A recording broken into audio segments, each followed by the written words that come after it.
Have you ever stared at a massive wall of chemistry formulas and just felt your brain completely flatline? Trust me, you are not alone. Welcome to This Explainer. Today, we're taking on the ultimate A to Z crash course through the entire chemistry syllabus. And we're not doing it the painful, old-school way. Nope. We're going to see if we can use cognitive neuroscience, habit stacking, and pure pattern recognition to completely summarize and master this entire subject in just 9 minutes. Think of this as our ultimate share cheat code. Okay, let's dive straight into our blueprint. We're going to start with the meta strategy of study cheat codes, then build right up from the foundation of atoms and ions, connect them in bonding, crack the code of equations and moles, shift over into energy and electricity, and then we'll finish strong with organic and atmospheric chemistry. Let's go! All right, kicking things off with Section 1, Chemistry Study Cheat Codes, is all about mastering the patterns.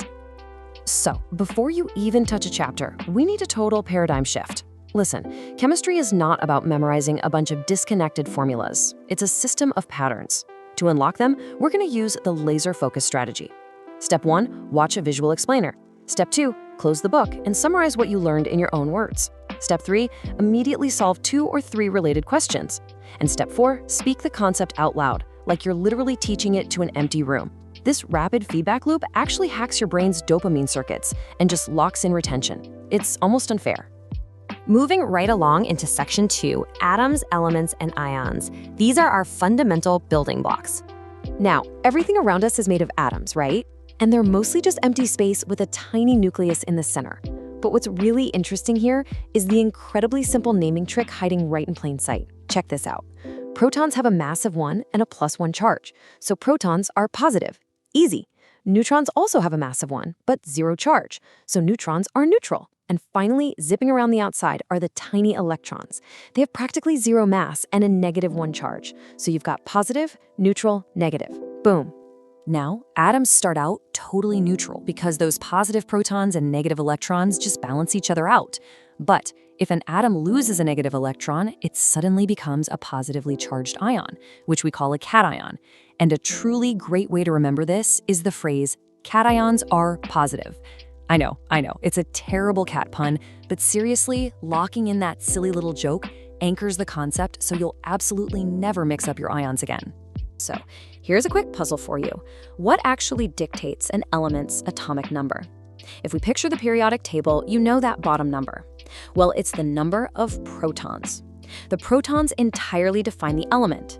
If you change the number of protons, you literally change the element itself. It's that fundamental. All right, welcome to Section 3, Bonding, Compounds, and Mixtures. Now we're building structures. Now that we've got our individual building blocks, how do they actually connect? Well, a molecule is simply a group of 2 or more atoms held tightly together by chemical bonds. Think oxygen gas, or O2. But a compound is a little more specific. It has to contain 2 or more different elements bonded together, like water, H2O. So the crucial point to take away here is all compounds are molecules, but not all molecules are compounds. Simple as that. Atoms form these structures by bonding, and there are basically 2 heavyweights we need to contrast here. First up is ionic bonding. This is a matchup between a metal and a non-metal. The metal donates its outer electron, which creates oppositely charged ions that snap together into a massive crystal lattice. And because of those charged ions, they can conduct electricity, but only when they're melted down or dissolved. Covalent bonding, on the flip side, is strictly between nonmetals. Instead of donating, they share electrons to complete their outer shells, forming simple little molecules with much lower boiling points. Which brings us to Section 4, Equations, Moles, and Math. Doing math without the pain. Okay, I know math and chemistry can trigger instant panic, but we're going to use the 3P system: pattern, practice, and placement to master this easily. Remember, atoms can never be created or destroyed, so whatever goes in must come out.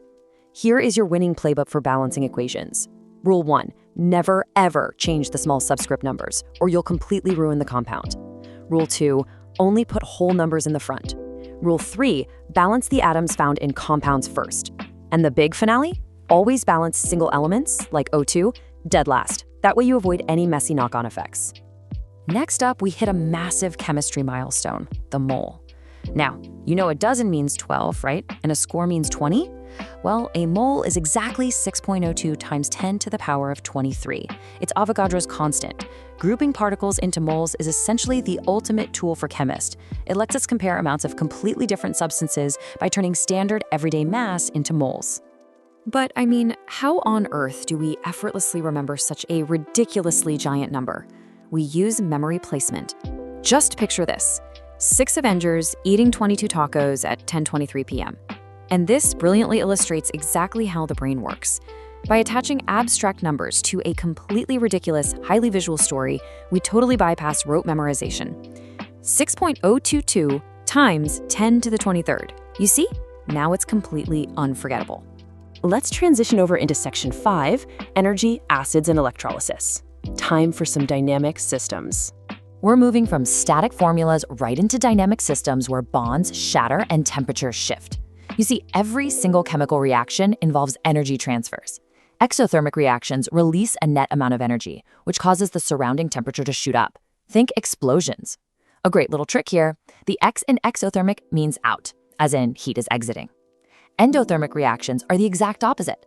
They require a net energy input to break those bonds, so they take heat in, causing the surrounding temperature to drop.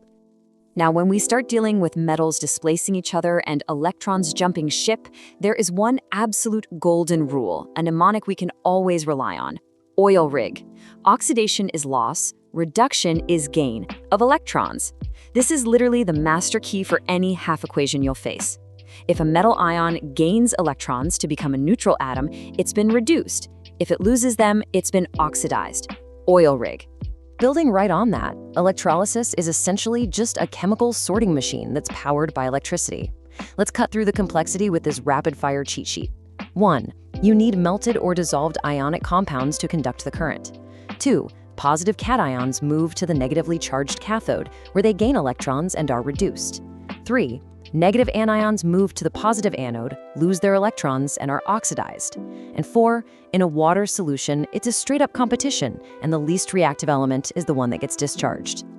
All right, we have entered the final stretch. Section 6, Organic and Atmospheric Chemistry. Let's solve some carbon puzzles.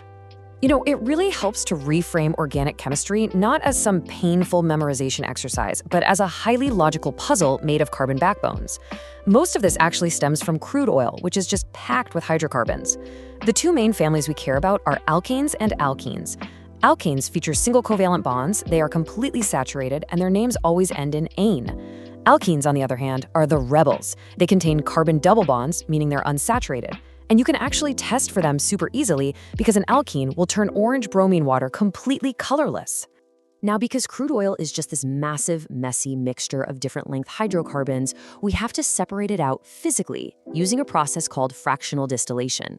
Step 1, you heat the crude oil until it evaporates. Step 2, those vaporized gases rise up a giant fractionating column. Step 3, crucially, the column gets cooler the higher up you go. And step 4, the different fractions condense back into liquid at different heights based on their specific boiling points. So the long, heavy chains condense at the extremely hot bottom, while the shorter, highly flammable chains, like petrol and the alkanes we use for making plastics, make it all the way to the cool top.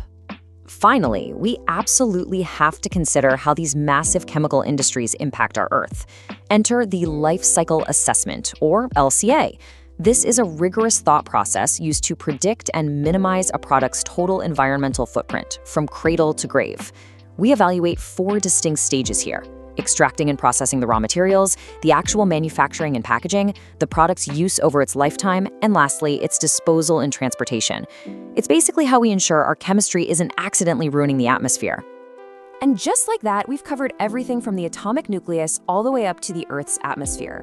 By treating chemistry like a logical game, finding those deep patterns, and using cognitive shortcuts, you aren't just blindly memorizing facts anymore. You are deeply understanding the mechanics of the universe. I mean, think about it. If we can decode the fundamental building blocks of matter in a full summary from A to Z in just 9 minutes, what other impossibly complex systems in the world could we master just by looking for the right patterns?